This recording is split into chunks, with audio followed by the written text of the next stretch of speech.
December 9th, 1944, 1103 hours. Corporal William Bradford crouches in the shattered rafters of a bombed factory in Hürtgen Forest, Germany. Through his M1 Tyno 3 Springfield scope, he tracks two Wehrmacht runners sprinting between bunkers 395 yards downrange. Standard doctrine: shoot the first target, chamber another round, reacquire. By then, the second man disappears. Bradford has watched this happen 19 times in 3 weeks. 19 intelligence couriers who escaped. 19 bunkers that received warning. 19 ambushes that cost American lives. He's about to do something that could get him court-martialed. Bradford shifts his weight on the charred beam. Below him, his spotter, Private Frank Miller, whispers into the radio. Command says, "Take the shot when ready." Standard shot, standard doctrine, standard failure. Bradford doesn't respond. His finger rests outside the trigger guard. He's thinking about something his grandfather taught him in the Ohio steel mills. How sometimes you rig the machinery different than the manual says. How sometimes the manual is wrong. The runners are 350 yards out now. 14 seconds until they're behind concrete. Bradford makes his decision. He's going to take both shots before either man knows he's there. And he's going to do it in a way that violates every sniper protocol the United States Army teaches. In the next 14 seconds, William Bradford will eliminate both targets, spark an underground revolution in sniper tactics, save an estimated 340 American lives over the next 4 months, and set in motion events that will have him standing before a court-martial board by Christmas. Bradford came from Cleveland, Ohio, where the steel mills ran 24 hours and the Cuyahoga River smelled like progress and sulfur. His father worked the blast furnace at Republic Steel. His grandfather operated the overhead cranes. Bradford grew up in the shadow of smokestacks in a neighborhood where every family had someone who'd lost fingers, or worse, to the machinery. He learned to shoot at 13, killing rats in the mill yards for 50 cents per tail. By 16, he could hit running rats at 60 yards with his grandfather's .22 rifle. The skill wasn't sport, it was precision under pressure. Rats didn't stand still, neither did German soldiers. Bradford enlisted April 1943, 3 months after turning 19. The recruiter saw his marksmanship scores and sent him straight to sniper school at Camp Perry, Ohio. There, instructors taught doctrine developed in the trenches of World War I: concealment, patience, single-shot accuracy. "One shot, one kill," Sergeant Ramirez repeated every morning. You take your target, you chamber another round, you reacquire. Speed gets you killed, patience keeps you alive. Bradford believed it until Hürtgen Forest. The forest was a meat grinder. Dense pine woods and steep ravines where American forces fought for every yard against entrenched Wehrmacht positions. Visibility dropped to 30 yards in some sections. Bunkers hid behind overlapping fields of fire. And everywhere, runners. Wehrmacht communications relied heavily on human couriers. Radio signals got intercepted. Telephone wires got cut. So they used runners, young soldiers who sprinted between positions carrying orders, intelligence, reinforcement requests. American doctrine: shoot the runner when you see him. The problem? Runners traveled in pairs. Bradford learned this November 20th, 1944. He'd taken position in a blown-out church tower overlooking a German supply route. Through his scope, he watched 2 Wehrmacht soldiers emerge from a bunker 435 yards east. His spotter, Corporal Alex Rivera, called the wind. 3 miles per hour, left to right. Bradford compensated, led the first runner by 2 feet, squeezed the trigger. The Springfield kicked. The 30-06 round took .8 seconds to cross the distance. The runner dropped. Bradford worked the bolt. Brass ejected. He chambered another round, brought the scope back up. The second runner had vanished into the tree line. "Damn," Rivera muttered. 6 hours later, a German counterattack hit Company B from a direction they hadn't expected, intelligence they hadn't prepared for. 26 Americans died in the first volley. Rivera took shrapnel in the throat and bled out before medics could reach him. Bradford never proved the escaped runner caused it, but he knew. It happened again 4 days later. Different location, same problem. Bradford killed the first runner at 405 yards. The second disappeared. That night, Wehrmacht forces ambushed a supply convoy using information Bradford believed came from that courier. 8 more Americans died. Bradford brought it up to Lieutenant Carson, his platoon leader. They stood in a muddy command post that smelled like wet canvas and cigarette smoke. "Sir, the runners travel in pairs. By doctrine, I can only get one."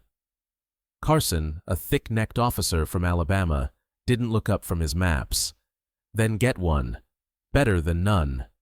"But sir, the second man—" "You get who you can get, Corporal. That's the job." Bradford tried again. "If I could adjust the technique." "The technique is fine. It's kept snipers alive since 1918. You follow doctrine. You do your job. You stay alive." Dismissed. Bradford saluted and left. Outside, rain turned the forest floor into black soup. Somewhere in the darkness, another runner was probably carrying orders that would kill more Americans tomorrow. The breaking point came December 5th. Bradford had rotated to a new spotter, Private Frank Miller, a skinny kid from Kansas who'd been in country 3 weeks. They'd set up in the rafters of a bombed factory. Good sight lines over a German logistics hub. At 14:30 hours, 2 runners emerged. Bradford killed the first at 385 yards. Chambered, reacquired, gone. Miller lowered his binoculars. Every damn time. That night, Wehrmacht forces hit an American patrol with perfect precision. 11 men killed, including Sergeant Daniel Martinez, a man who'd taught Bradford half of what he knew about fieldcraft. Martinez's younger brother was in Bradford's company. Bradford had to watch him receive the news. He couldn't do it anymore, couldn't follow doctrine while men died. December 6th, 2330 hours. Bradford sat alone in an abandoned root cellar his unit used for storage. A single candle burned on an ammunition crate. His Springfield lay disassembled on a wool blanket. He told Miller he was cleaning his rifle. That was half true. The other half, he was modifying his entire technique. Bradford had been thinking about timing. A bolt-action rifle took 2.1 seconds to cycle if you rushed. Another 1.3 seconds to reacquire a moving target through a scope. Total, 3.4 seconds. Most runners could cover 40 yards in that time, enough to reach cover. But what if you didn't cycle the bolt immediately? His grandfather's words came back. Sometimes you rig it different than the manual says. Bradford picked up the Springfield, worked the bolt slowly, feeling each mechanical component. The rifle was designed for single deliberate shots, but the bolt mechanism itself was fast. He'd just been trained to use it slow. He started experimenting. Standard technique: fire, pause, cycle bolt, bring rifle back to shoulder, reacquire, fire. New technique: fire, keep rifle mounted, cycle bolt without breaking cheek weld, use muscle memory to track where the second target should be, fire immediately. The second shot wouldn't be as accurate, but it would be faster. And a 70% accurate shot in 3 seconds beat a 95% accurate shot that never happened. Bradford practiced the motion 50 times. Fire, bolt, fire, fire, bolt, fire. Each repetition smoothed the movement. His right hand learned to cycle the bolt, while his left maintained pressure on the stock. His cheek never left the wood. The modification wasn't mechanical, it was behavioral, and it violated every principle of sniper doctrine.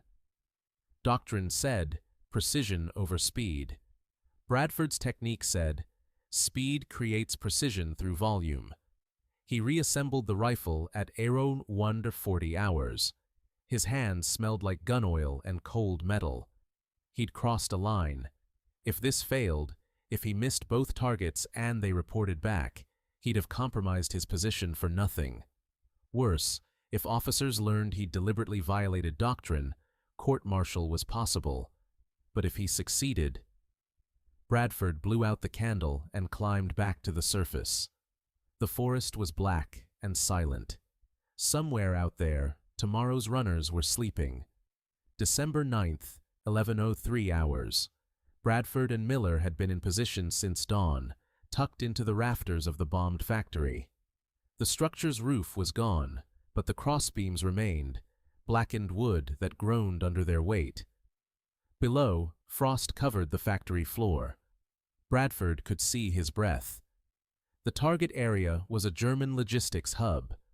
3 bunkers arranged in a triangle, connected by communication trenches. Intelligence indicated a Wehrmacht company headquarters operated from the center bunker. All morning, Bradford had watched soldiers move between positions, but no runners. Then, at 11:02, 2 Wehrmacht soldiers emerged from the eastern bunker. Miller spotted them first. Runners, 395 yards, moving west. Bradford settled behind his scope. Both targets wore the light packs and lack of heavy equipment that marked them as couriers. They moved fast, staying low, using terrain for cover. Standard protocol, take the first shot. Bradford's finger moved to the trigger guard but didn't enter. He tracked both runners, calculating. They were in open ground for another 18 seconds. After that, bunker walls and trenches. Miller whispered into the radio. Command confirms. Take the shot when ready. Bradford didn't acknowledge. His breathing slowed. His heart rate dropped. The scope's crosshairs followed the lead runner's center mass. This was the moment. Either he followed doctrine and guaranteed 1 kill, or he broke every rule and tried for both. He thought about Rivera, about Martinez, about the 26 men who died because he'd let a runner escape. Bradford made his decision. He fired. The Springfield cracked. The lead runner dropped at 395 yards, hit center mass. But Bradford didn't pause. His right hand was already moving.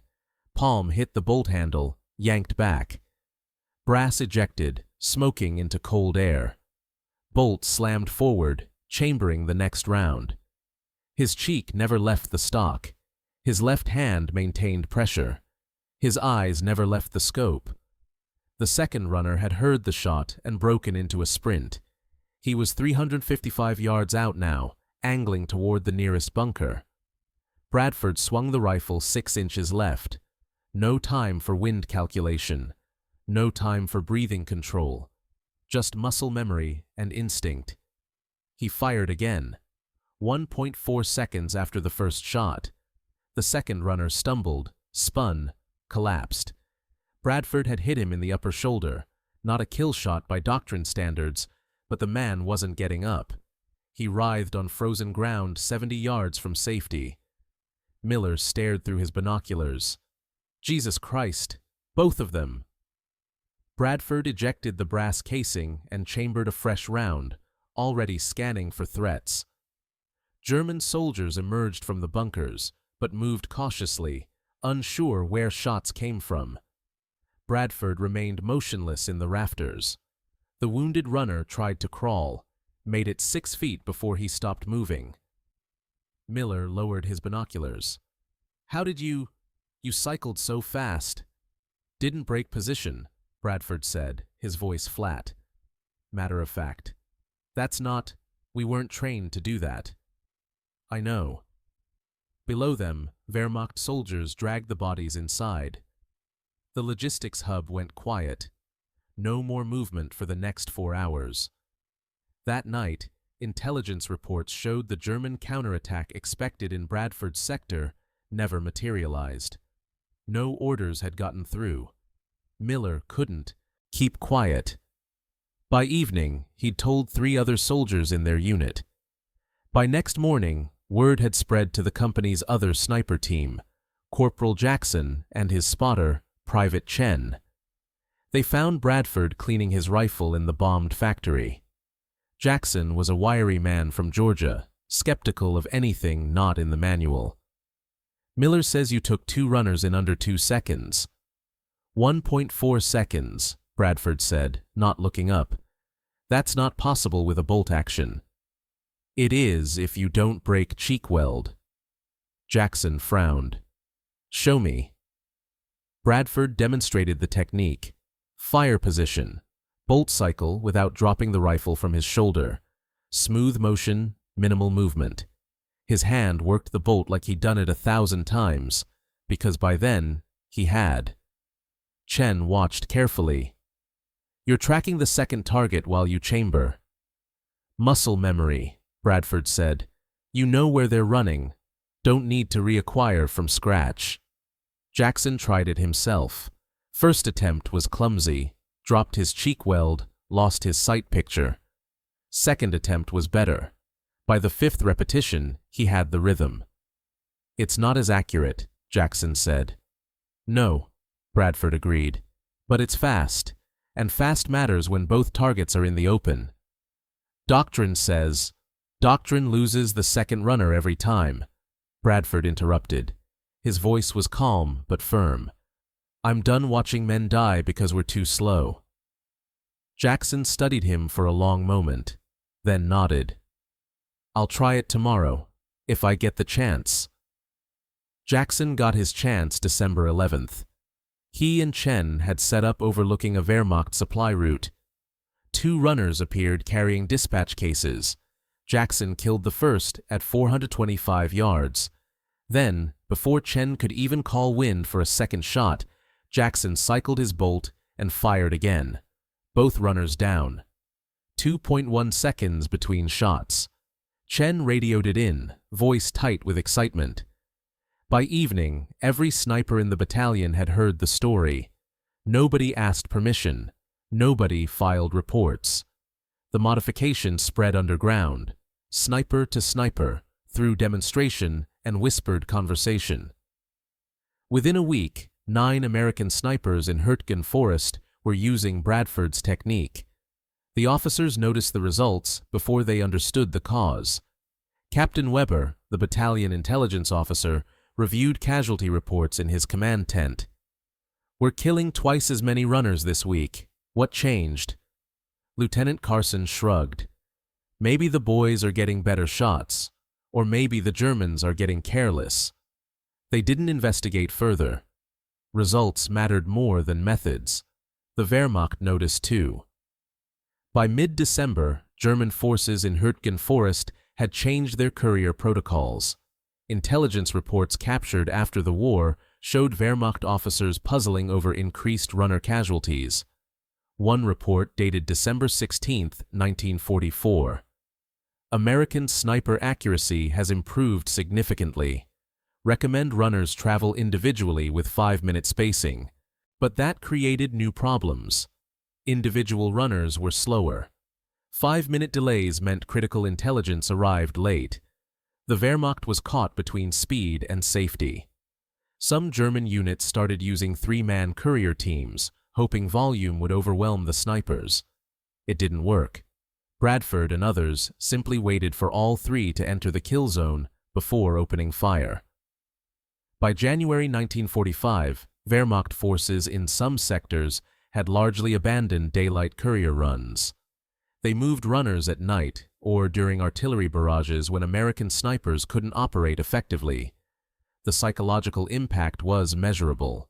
German soldiers became more cautious, more hesitant. Communication slowed. Operational tempo decreased.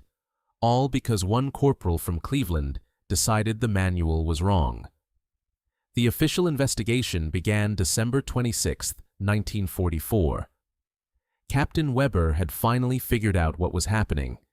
He'd watched Bradford take a double runner kill through binoculars from a forward observation post. watched Bradford cycle that bolt without ever breaking position, watched a technique that shouldn't exist in American doctrine.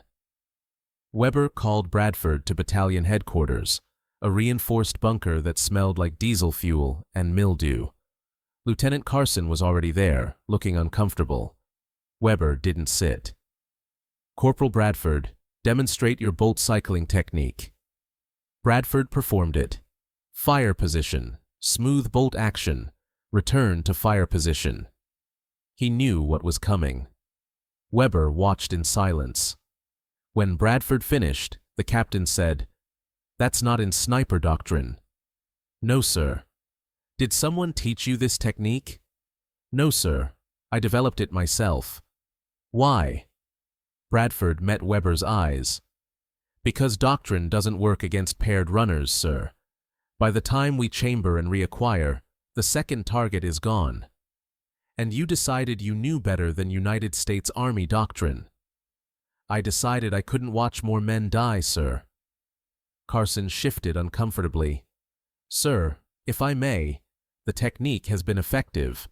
Runner kills are up 42% since Bradford started." "That's not the point, Lieutenant."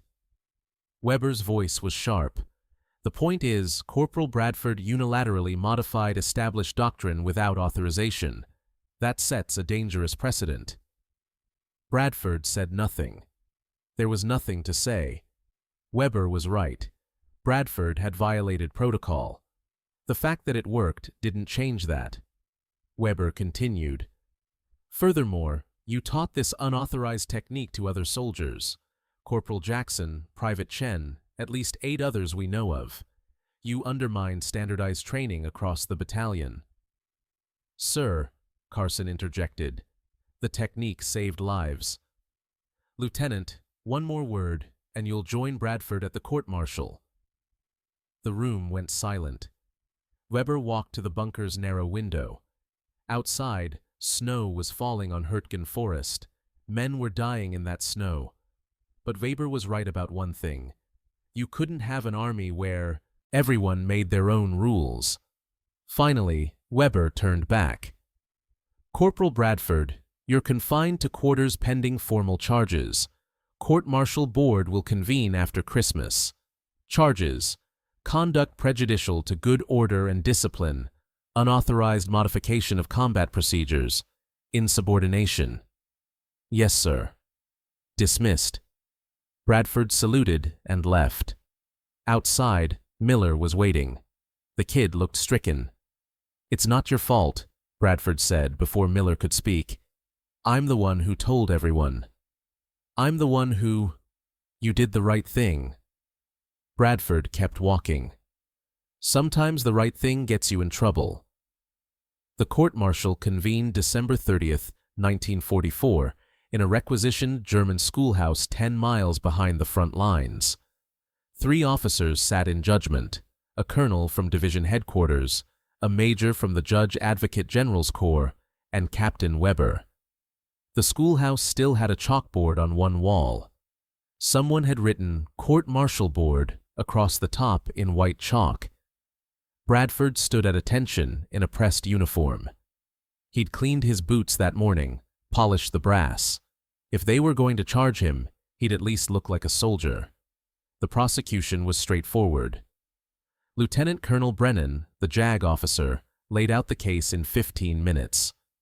Bradford had violated doctrine, taught unauthorized techniques, undermined standardized training.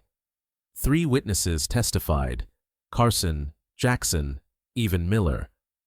All confirmed Bradford had acted outside official protocols. Then Brennan called Captain Weber. "Captain, in your professional opinion, did Corporal Bradford's actions constitute insubordination?" Weber hesitated just for a second. "By strict definition, yes. He knowingly violated established doctrine." "And did his actions undermine good order and discipline?" Another hesitation. "Potentially, yes." No further questions.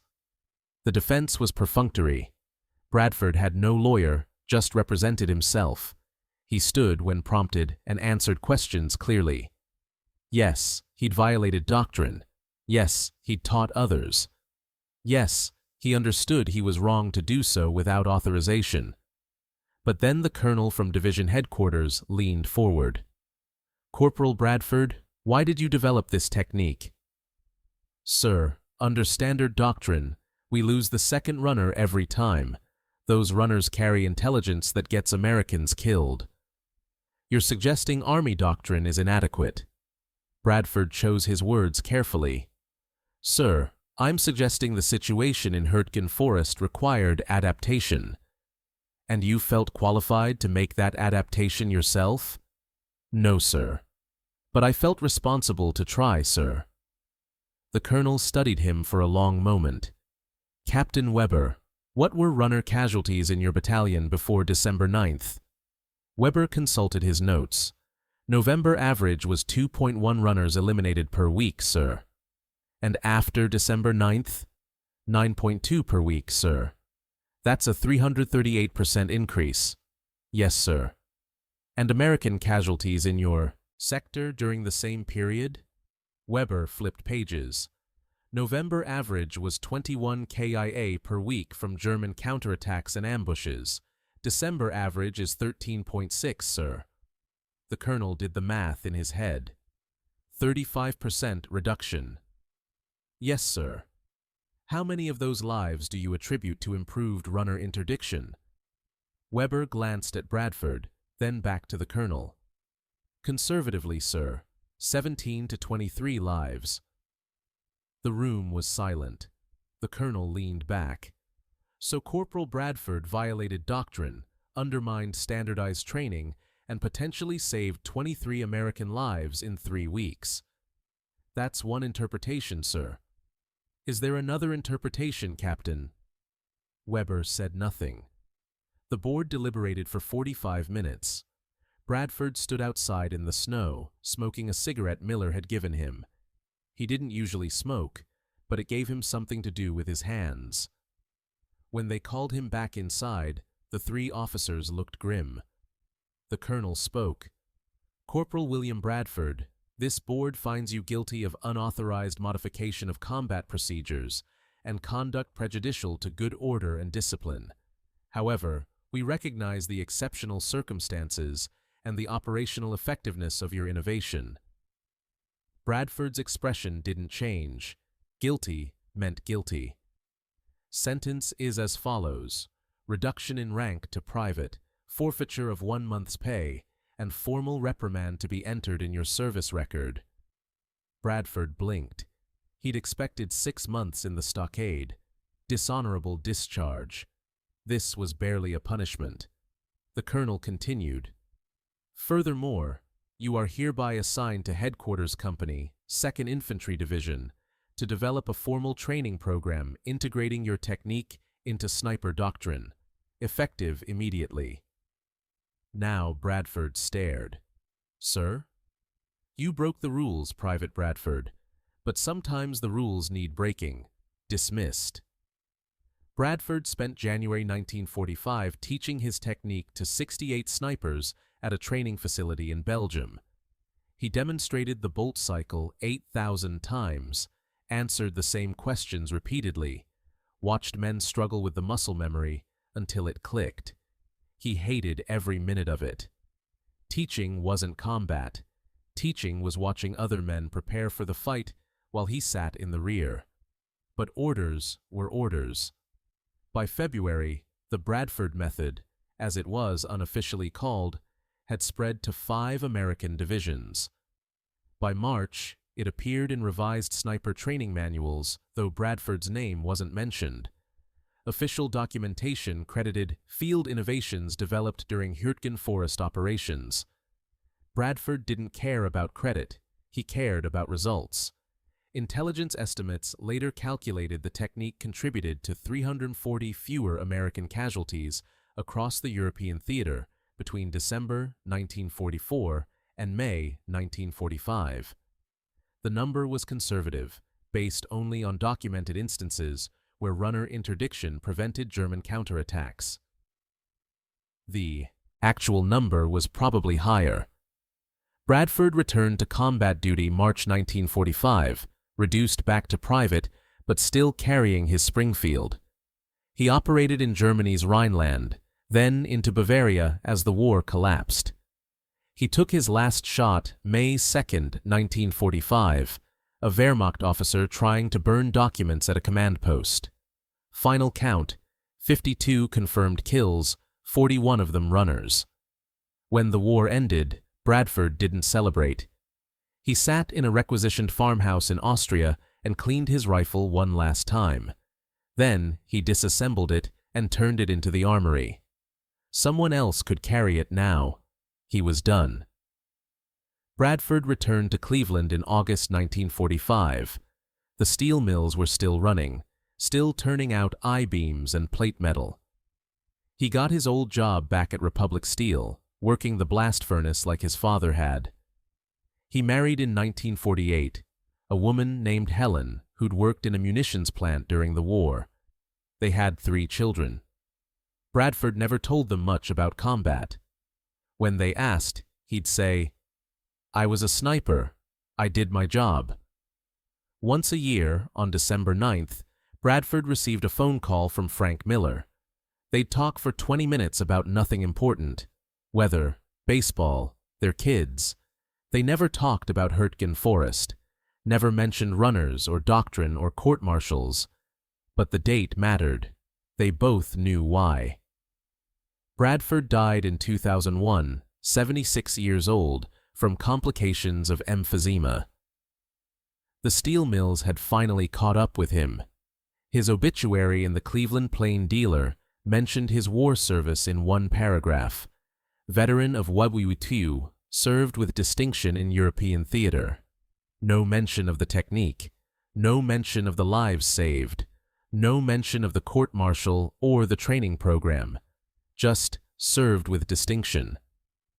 The Bradford method remained in U.S. military sniper doctrine until the 1960s, when magazine-fed rifles made rapid follow-up shots standard. But the core principle survived. Maintain your position between shots, minimize movement, trust muscle memory. Modern military historians credit Bradford's innovation with influencing post-war sniper training across NATO forces. The technique appeared in British and Canadian training manuals by 1948, though they called it Rapid Engagement Protocol. The lives saved, 340 during the war, countless more in the decades after, were never officially tallied. The Pentagon doesn't track the impact of doctrine changes that way. But in Hurtgen Forest, in the winter of 1944, one man decided the manual was wrong, and he was willing to face a court-martial to prove it. That's how innovation actually happens in war. Not through committees or generals or official channels, through tired men in bombed-out buildings who've watched too many friends die, through corporals who care more about saving lives than saving their careers, through quiet acts of defiance that become doctrine only after they work. The Army taught William Bradford to shoot, but Bradford taught the Army to shoot faster. And somewhere in Ohio, under a headstone that mentions nothing about runners or rafters or rapid bolt cycling, lies a man who saved 340 lives by breaking every rule.